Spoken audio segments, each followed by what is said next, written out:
Vamos a orar, mis amados hermanos. Padre Celestial, Señor, te doy las gracias nuevamente, Señor, por esta oportunidad que tenemos de presentar tu palabra. Es tu palabra, Señor, es eterna, santa, Señor, es sublime. Señor, que penetras a partir del alma y el espíritu, las coyunturas y los tuétanos, y disciernen las intenciones y el pensamiento del corazón. Señor, danos y muéstranos, Señor, aquellas cosas que están faltando en nuestro corazón, Señor, en nuestra alma, que nos impiden, Señor, ser perfectos delante de ti.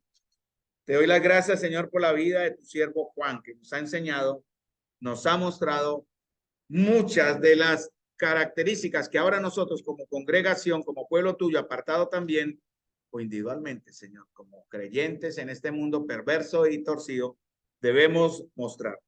Te doy las gracias, Señor, en el nombre de nuestro Señor Jesús, bendice tu palabra. Amén. Mis amados hermanos, vamos a abrir nuestras Biblias en Marcos.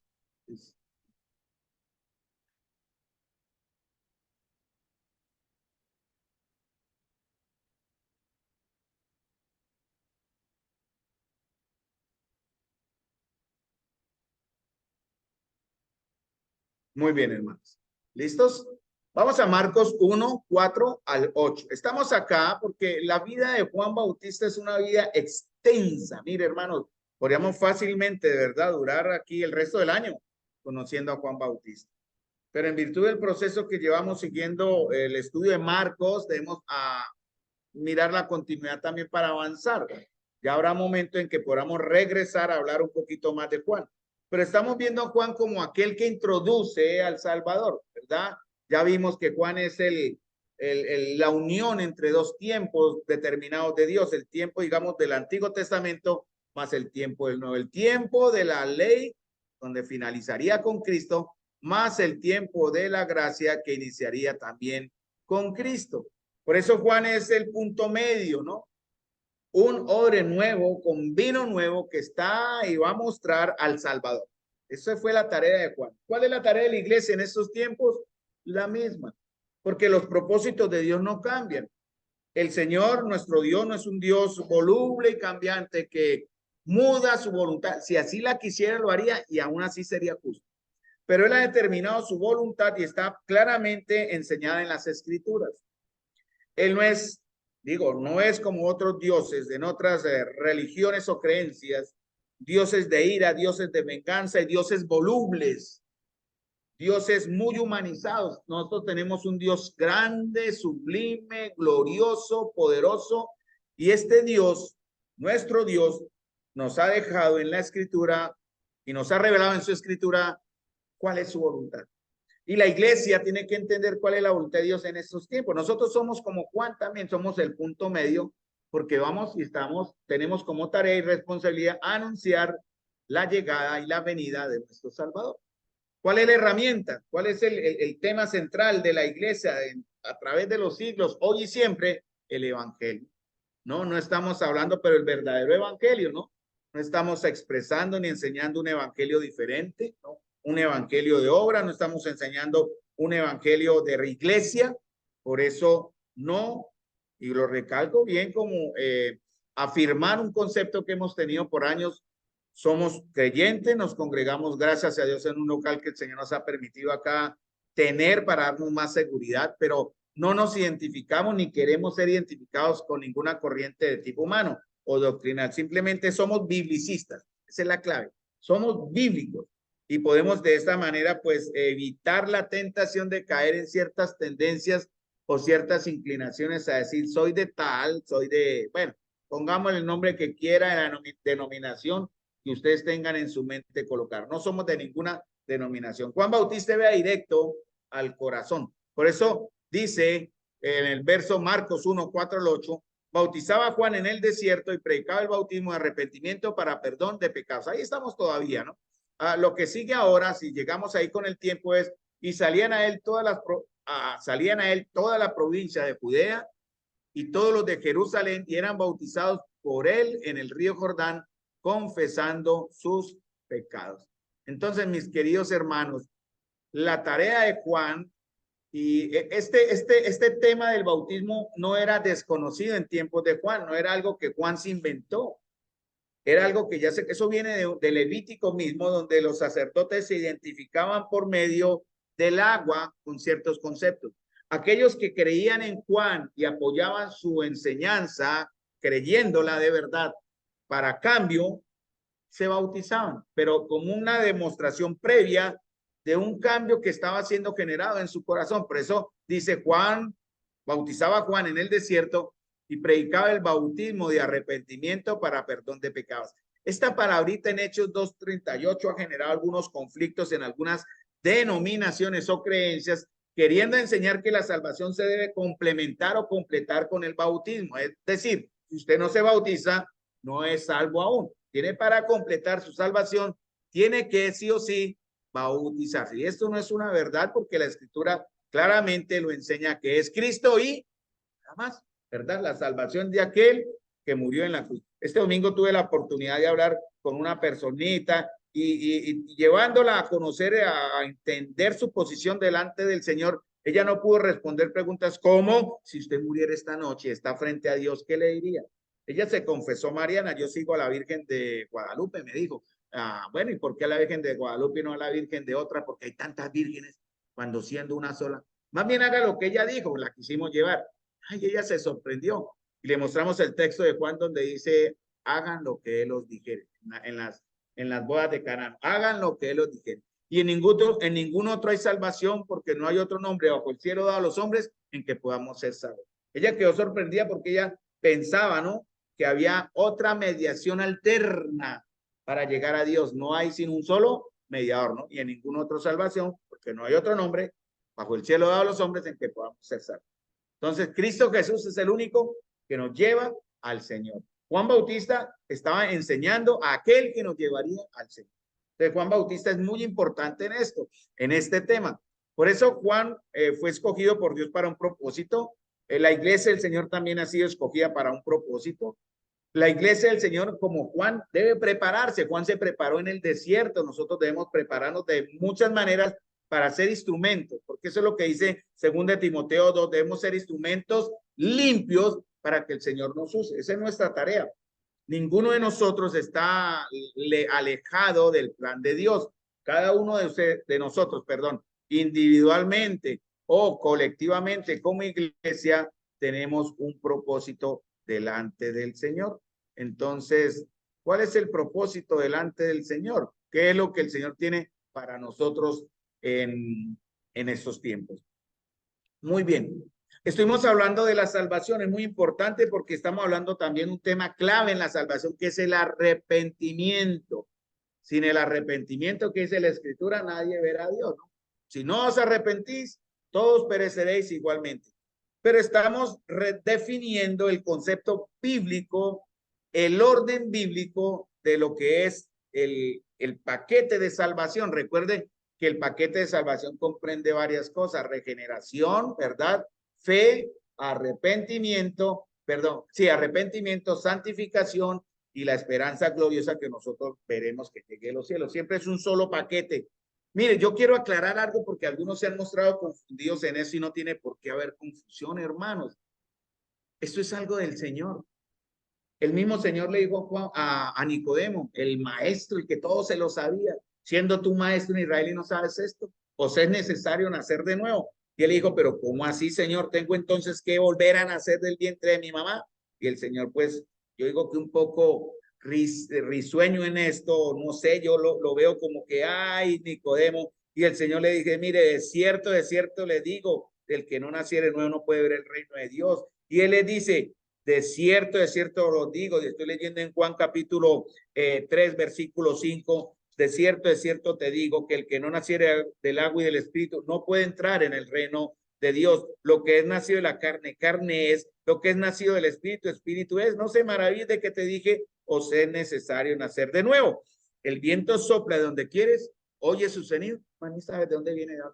Este proceso es de Dios, hermano. No podemos explicar de manera lógica el plan de Dios. Solo sí podemos ver los efectos del obrar de Dios, que es salvación. Y eso lo afirmamos por la verdad de la Escritura. Por eso somos bíblicos, ¿no? Algunos quieren añadir, otros quieren quitarle. No nos vamos a meter en esas discusiones de teología que en realidad no son malas, pero tampoco son buenas en cierto aspecto porque generan división. Entonces, hablamos de la salvación, ¿cierto? La salvación es una que se manifiesta de tres formas en un solo bloque. La pasada, que es la primera, la principal, la única, se realizó o se fue hecha. ¿En dónde? En la cruz del Calvario. Tenemos Hebreo 9:28, 1 Juan 4:9 al 10 y otros versos más. Ahora, esa salvación se tiene que demostrar. Por eso el Señor es un Dios de resultados, ¿no? El Señor dice frutos. Si usted no me da frutos, doy por hecho, puedo deducir, dice el Señor, bueno, Él sabe, Él no deduce, Él da, pero nosotros también podemos deducir cómo estamos en nuestra relación con el Señor. Si no estamos dando frutos dignos de arrepentimiento, volvamos atrás, hermanos, como dice Apocalipsis 2, recuerda dónde has caído, vuelve atrás, arrepiéntate y haga las primeras obras, aún es tiempo, porque nosotros ya fuimos apartados, elegidos, escogidos para salvación, por eso estamos acá escuchando y recibiendo la verdad de Dios, aunque también hay algunos, como dice la Escritura, ¿no? Que desafortunadamente, dice la verdad del Señor, es imposible que los que una vez fueron iluminados, gustaron del don celestial, fueron hechos partícipes del Espíritu Santo y recayeron, sean renovados para arrepentimiento. Eso es lo que dice en Hebreos capítulo 6 y habla de que la tierra que bebe la lluvia, que muchas veces cae sobre ella y produce hierba provechosa a aquellos por los cuales él ahora recibe bendición de Dios. Pero hay otra que produce espinos y abrojos, es reprobada, está próxima a ser maldecida y su fin es el ser quemada. Yo creo eso. Yo creo que el Señor en un momento glorioso, de milagro, ese es el milagro de Dios, permite que la conciencia de las personas se despierte para recibir la salvación del Señor. Entonces, una salvación presente que se llama santificación. ¿Cómo estamos en nuestra santificación? ¿Cómo estamos creciendo en nuestra santificación? Y eso comprende varios aspectos: obediencia, servicio, comunión, oración. Tiene una serie de ramas, en realidad, vamos, llamémoslo así, de condiciones que van a demostrar que estamos siendo santificados. Y por último, según Romanos 8, tenemos una salvación futura que aún no disfrutamos, pero la esperamos, vendrá de los cielos. Muy bien, voy a resumirles a ustedes, hermanos, mi dogma de fe. Este dogma de fe está basado en la Escritura. Si hay una duda en alguno de ustedes respecto a alguna de las cosas que voy a decir acá de lo que he enseñado, por favor hablen conmigo al final. Pueden hablar conmigo, no hay problema. Y yo les voy a explicar lo que yo creo por la Escritura. Lo que es mi dogma de fe en cuanto a la salvación, que está basado en la verdad de Dios. Y es un resumen de todo lo que vimos, que implica por qué yo creo que soy salvo. ¿Por qué Carlos es salvo? Bien, Carlos es salvo porque Dios es santo, soberano, justo y misericordioso.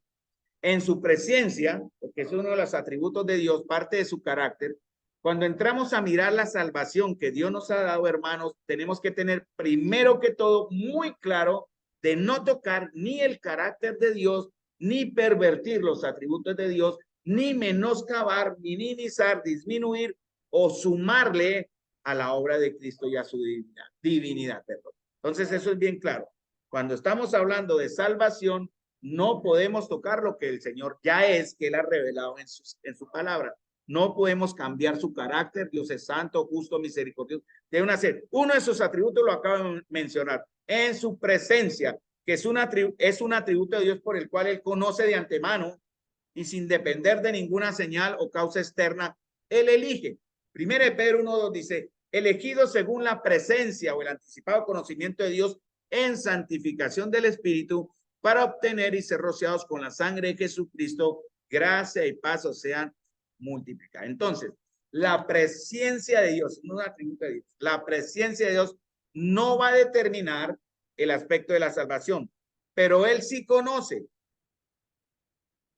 Y en su voluntad permisiva, recuerden que estoy hablando a título personal, pero basado en el Escrito, y en su voluntad permisiva, valga la redundancia, permite, como en el caso de la resurrección de Cristo. Dice Hechos 2:23, a este, entregado por el determinado consejo y anticipado conocimiento de Dios, prendiste y mataste por más los inicuos, crucificando. Entonces, hermanos, el Señor en su presencia, anticipado conocimiento, Él conoce de antemano quiénes van a creer. Él ya sabe quienes estando en ese momento que acabé de leer también en Hebreos, que están siendo en algún momento determinado, están siendo influenciados, han sido iluminados por la palabra, han sido, también dice, están gustando el don celestial, han sido hechos partícipes de alguna manera del Espíritu Santo, porque Efesios 1 lo dice, que habiendo creído en él, en el evangelio de nuestra salvación, fuimos sellados. El Señor nos sella a quien no es de él, ¿no? Habiendo oído la palabra, habiendo creído en él, fuimos sellados. Entonces, el Señor conoce de antemano quiénes van a dar la decisión de sí, como también él sabe quiénes van a dar la decisión de no. Él lo sabe, él es eterno. Por eso, en cierta manera, es como si él hubiera escogido a unos para salvación y a otros para perdición. De esa manera, para entender. Entonces, ¿quiénes van a cumplir la condición de llegar a ser llamados para salvación y, por tanto, elegidos y escogidos? Pero en su voluntad permisiva, él se limita. Él frena un poquito. ¿Por qué Dios permite la maldad? Bueno, es su voluntad permisiva. ¿Por qué él permite enfermedades? Es su voluntad permisiva. ¿Tiene el control sobre las guerras? Sí. ¿Tiene el control sobre nuestras situaciones personales, enfermedades, dolor y esas situaciones? Sí, pero él permite, a veces se limita para enseñarnos algo. Entonces, en su voluntad permisiva, que se limita, va a permitir que la conciencia y la voluntad del hombre actúe para confirmar mediante la confesión de sus pecados y su aceptación racional por su conciencia y voluntad, la salvación de Cristo. La obra de la palabra de Dios y el Espíritu Santo. Eso está en Juan 3:16. Porque de tal manera amó Dios al mundo que ha dado a su Hijo unigénito para que todo aquel quien él crea no se pierda. Entonces, el hombre tiene responsabilidad, no es un robot en las manos de Dios. Sin embargo, Dios de antemano, misericordiosamente, prepara el medio, el ambiente, el momento para que usted reciba. Algunos dicen, entonces, ¿para qué proclamar evangelio si el Señor ya determina quién muere, quién se salva? No, hermano. Hay que ir a tiempo y fuera de tiempo. Por eso le dice el Señor a Timoteo, predica, instruye, redarguye, ¿no? Haga la obra de Dios a tiempo y fuera de tiempo. No sabemos quiénes están llamados para salvación, según el Señor, que necesitan escuchar el evangelio. Y definitivamente lo escucharán. Pero tal vez nosotros dejamos de ser esos instrumentos valiosos, hermanos del Señor, por nuestra ignorancia, falta de fe, incredulidad o pecado, y teniendo una persona que tal vez no por nosotros, seguramente por otro, porque el Señor no va a dejar de cumplir su voluntad, y darle a esa persona lo que él ya sabe que decidirá, la salvación. ¿Sí me entienden hasta ahí? Entonces, la regeneración como la fe son dones, gracia de Dios, y ocurren tan simultáneamente que la suma de estos dos actos divinos se conoce como el nuevo nacimiento. Por eso, hermano, yo creo que es necesario que el Señor soberanamente regenere de algún momento. Dice Juan 3:27, nadie puede venir, perdón, no puede el hombre recibir nada si no le fuere dado del cielo. Incluso lo que tenemos, por alguna razón, el Señor ha permitido que llegue a nosotros para que lo entendamos. Se llegará el momento en que su conciencia, porque el Señor dice en Romanos 2, que los que pues no conocían la ley, pero hicieron por conciencia, dice en Romanos capítulo 2, versículo, a ver, lo leo bien. Bien, capítulo 2, versículo 2 en adelante. Entonces, ahí habla cómo el Señor ha dejado la conciencia desde el versículo 2 hasta el final del capítulo. Les ha dado al hombre la conciencia para que su conciencia, tocada por el Espíritu Santo, por la palabra de Dios, genere fe, la fe lleve a arrepentimiento, el arrepentimiento lleve a salvación. Por eso la fe es por el oír y el oír por la palabra de Dios. Nadie puede recibir el plan de salvación divino si no es por la palabra. Usted puede hablar psicología, ¿no? Puede hablar motivacionalmente, como algunos consideran. Por ejemplo, escuché o leí algo sobre este tal Daniel Aviv. ¿Es cristiano o no es cristiano? Yo no lo considero cristiano. Él es un motivador que usa la Biblia para respaldar su psicología. Entonces, hay que ser muy sabios en esto, hermanos, porque no todo el que habla palabra tiene del Señor o viene del Señor con palabra. El diablo también usa la palabra muy sabiamente y hay que tener mucho cuidado. Entonces, Juan 6:39 dice, esta es la voluntad del Padre que me envió, que todo lo que me diere no pierda yo nada. Entonces, dando también la fe, dice, por gracia sois salvos por medio de la fe. La salvación viene por la fe, Efesios 2:8-9. Y como efecto de esta fe viene lo que se conoce como el arrepentimiento. Aquí es el punto clave, hermanos, porque es como la bisagra entre regeneración, fe, arrepentimiento y viene santificación y la esperanza gloriosa que veremos cuando estemos delante del Señor. El arrepentimiento es clave.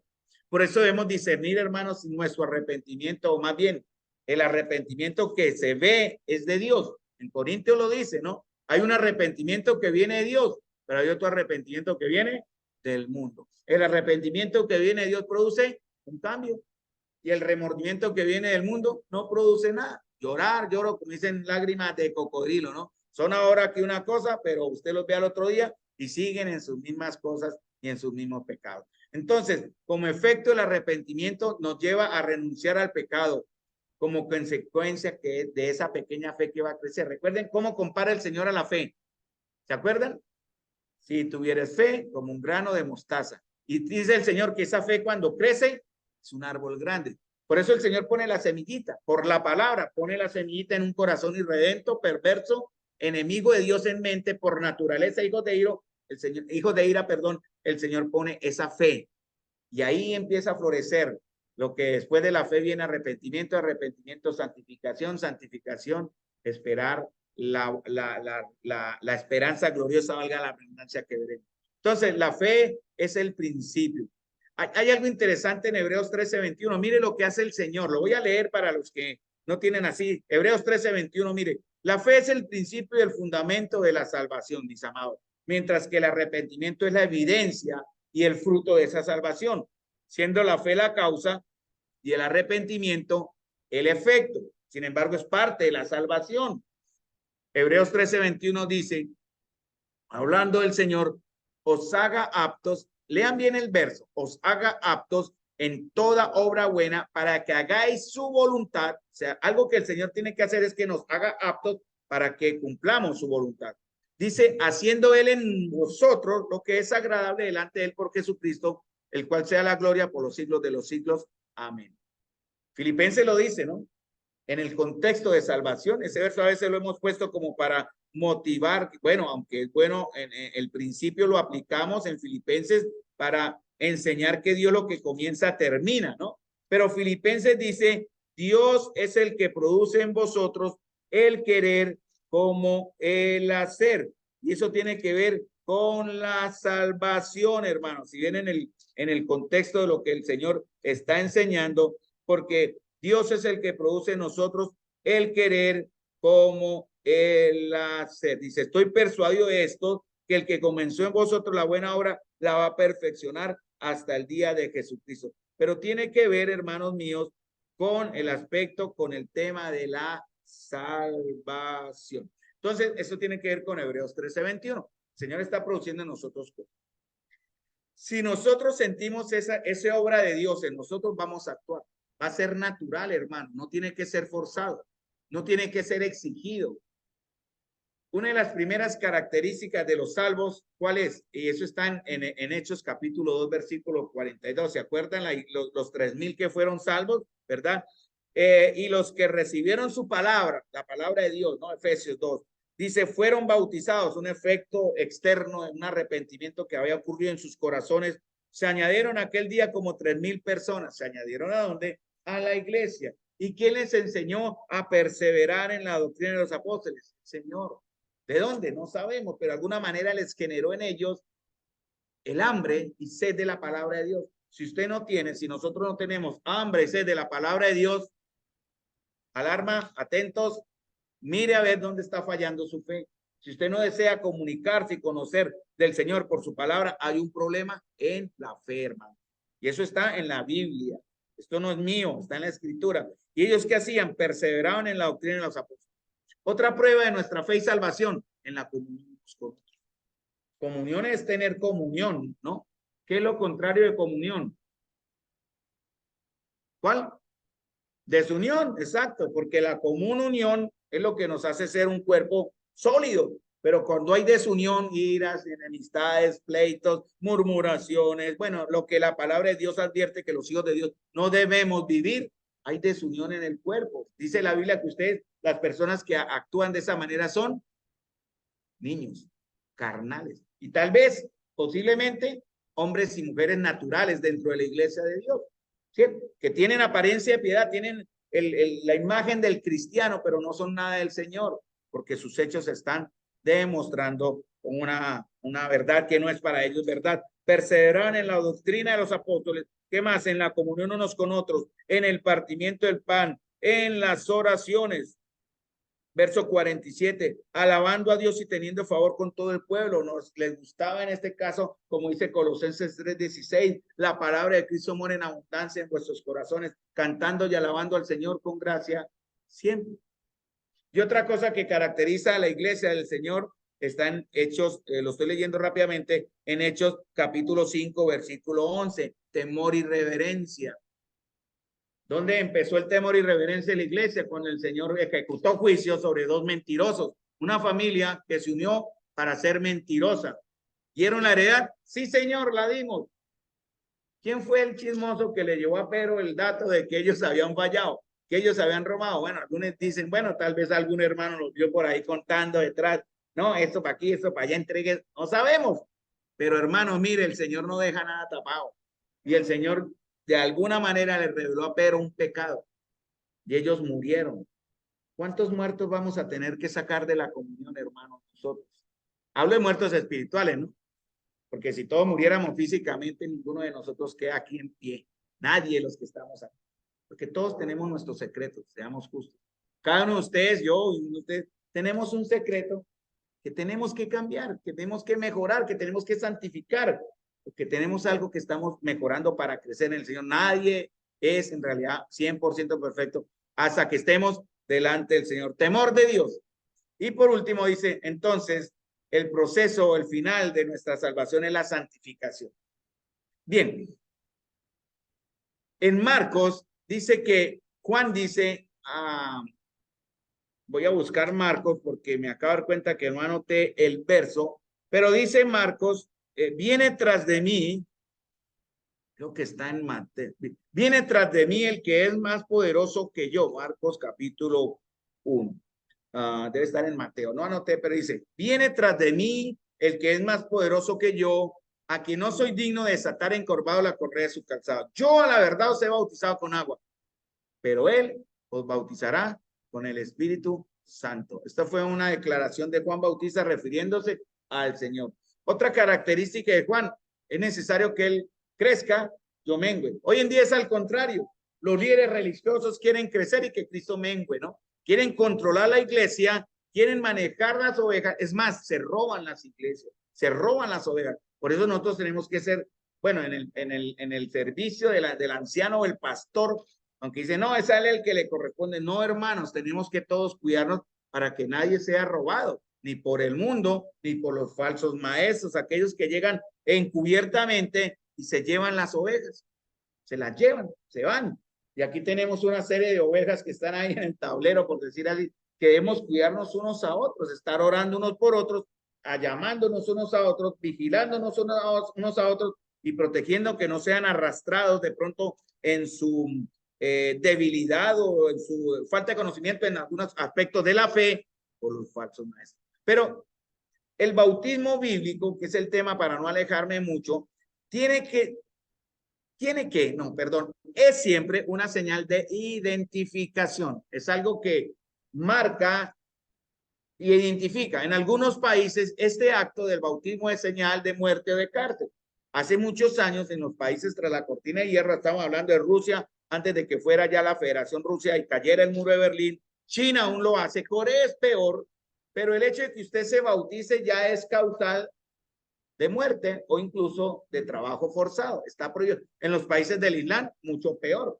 Entonces, si usted va a ser misionero en un país del Islam, tenemos misioneros. Nuestra asamblea tiene 2 misioneros en un país islámico. Ellos no pueden revelarse como cristianos, porque una vez los musulmanes permiten que los judíos y los cristianos convivan entre ellos, pero que no den testimonio de su fe.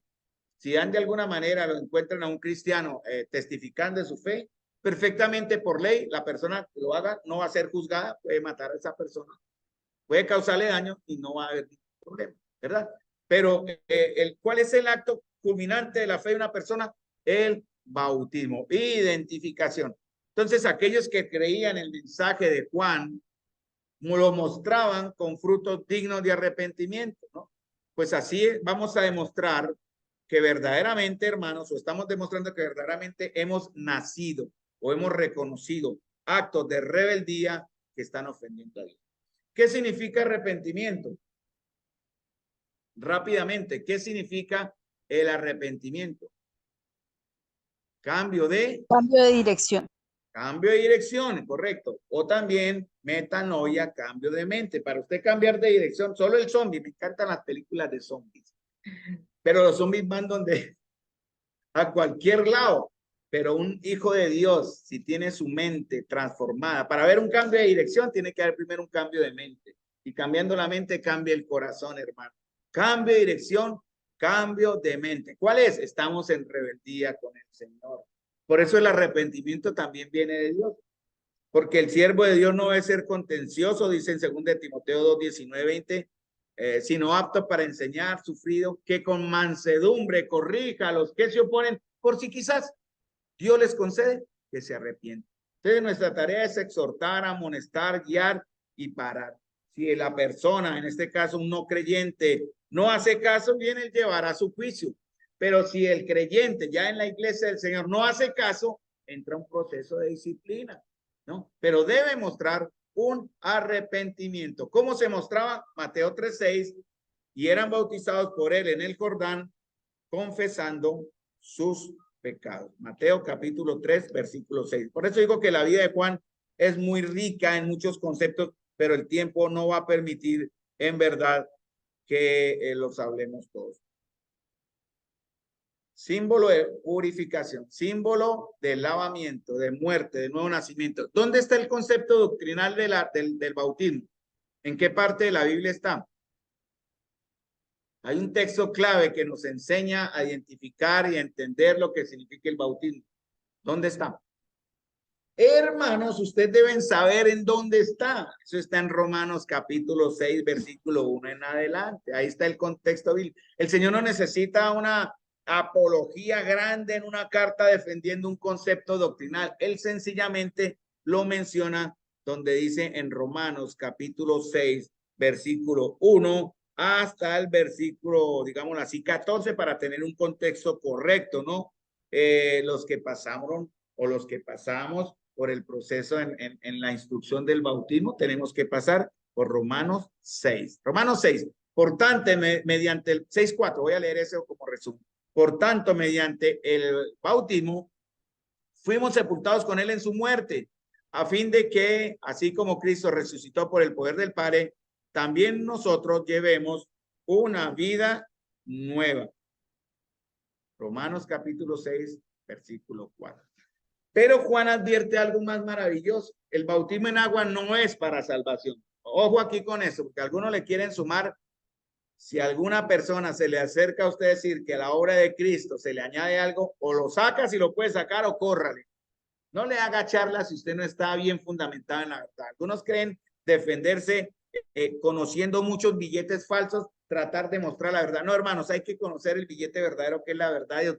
Pero si usted no está bien fundamentado, más bien póngase a orar y lléveselo a un hermano que tenga en realidad enseñanza o digamos que tenga práctica para presentar defensa, como dice el Señor, pero debemos estar todos preparados, dicen, pero está siempre preparados con mansedumbre y reverencia para presentar defensa ante todo aquel que os demande razón de la esperanza que en vosotros. No hay excusa, ¿no? Si llega un testigo de Jehová a hablarle, usted tiene que saber, pero si no sabe, diga, regáleme un momentico a llamar al hermano.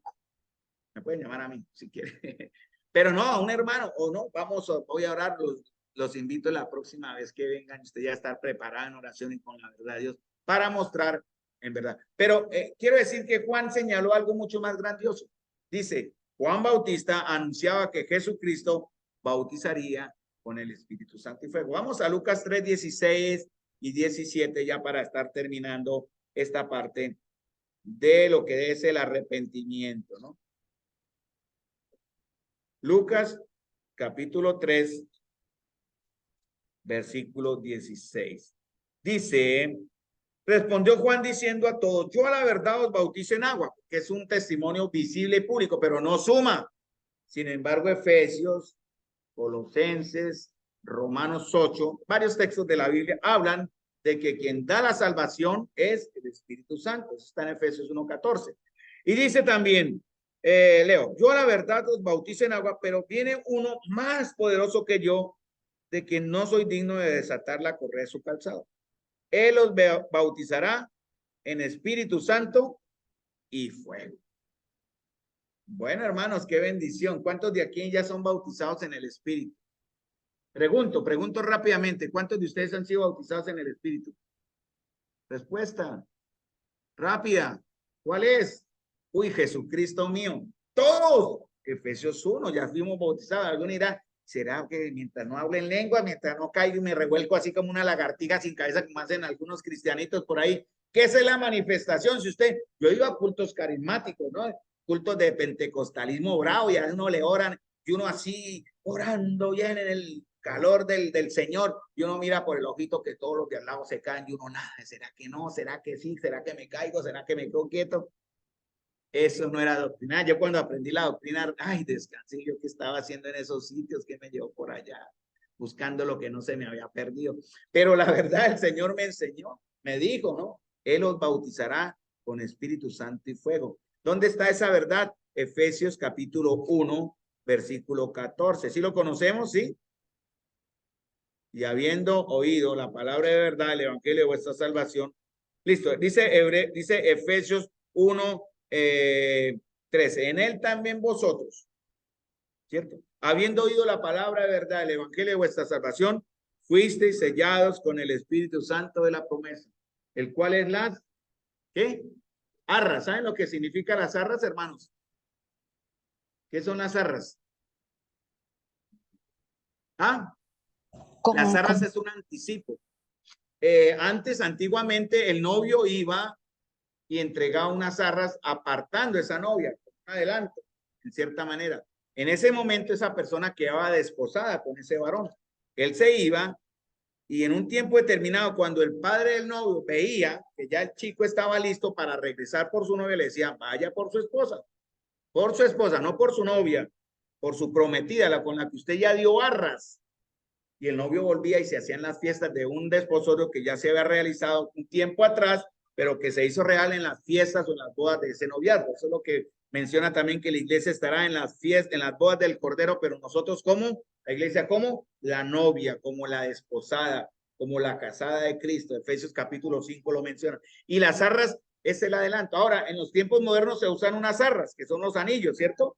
Se entrega el anillos, que son las arras. Bueno, estas son las arras y en realidad muy de acorde al dedo, es redondo, un anillo que significa ni principio ni fin, ¿no? Algo que significa eternidad. Por eso dice que son las arras de nuestra herencia hasta la redención, hasta es el adelanto de la posesión adquirida para alabanza de su gloria. Pero ojo bien lo que dice el Señor para terminar aquí en Lucas. Dice Juan también advierte que su aventador está en su mano y limpiará su era y recogerá el trigo en su granero y quemará la paja en fuego que nunca se apaga. ¿Por qué Juan mencionó esto en un tema tan importante? Porque hoy en día Satanás puede disfrazar, puede reemplazar, puede engañar con cosas que aparentemente son del Espíritu y no son del Espíritu. Por eso di el ejemplo ahorita con mucho respeto, pero también con tristeza, hermanos. A mí me enoja ver a tanto ignorante que no conociendo la frescura de la Escritura, hermanos, la paz que da la verdad de Dios. Y hablo y voy a decirlo con mucho amor y respeto, hermanos pentecostales, porque hay buenos varones y siervas ahí, pero en ignorancia, pero hacen unas prácticas que son anti-escriturales. Y por eso yo digo que el Señor, a muchos de ellos están engañados, hermanos. Piensan que tienen algo que nunca han tenido. Por eso ellos dirán, pero Señor, si en su nombre hicimos, mire, cosas que solo Dios hace, echamos fuera demonios. Y en su nombre hicimos eso, y en su nombre. Pero el Señor dice, nunca les conocí. apártense de mí, hacedores de maldad. Entonces Juan dice, esto solo es provisional. Este bautismo que yo les llevo a que realicen para testimonio es provisional, es temporal, pero el Señor va a traer o traería más adelante un bautismo superior y definitivo, el bautismo con el Espíritu Santo. Es el que nos rege. ¿Quién es el Espíritu Santo? ¿Quién es? ¿O qué es? La tercera persona de la Trinidad de Dios. Muy bien, pero es más, aparte de ser un número más en una Trinidad, ¿quién es el Espíritu Santo? Es Dios mismo, hermano. Eterno, creador. Y Él es el que regenera, ¿no? Él es el que nos hace hijo de Dios, Romanos 8, el que nos da poder para vivir una vida santa. Entonces el bautismo de Juan apuntaba al bautismo de Jesús. Por eso Juan le dijo a sus discípulos, he aquí el Cordero de Dios que quita el pecado del mundo. Entonces, mis amados hermanos, entendamos entonces la responsabilidad. Bueno, aquí quedó todavía tema para hablar del bautismo, del arrepentimiento. Un acto externo, el bautismo, mostrando un hecho que ya el Señor está trabajando en nuestros corazones, que se llama o que es por el arrepentimiento nos bautizamos. Vamos a terminar con una palabra de oración.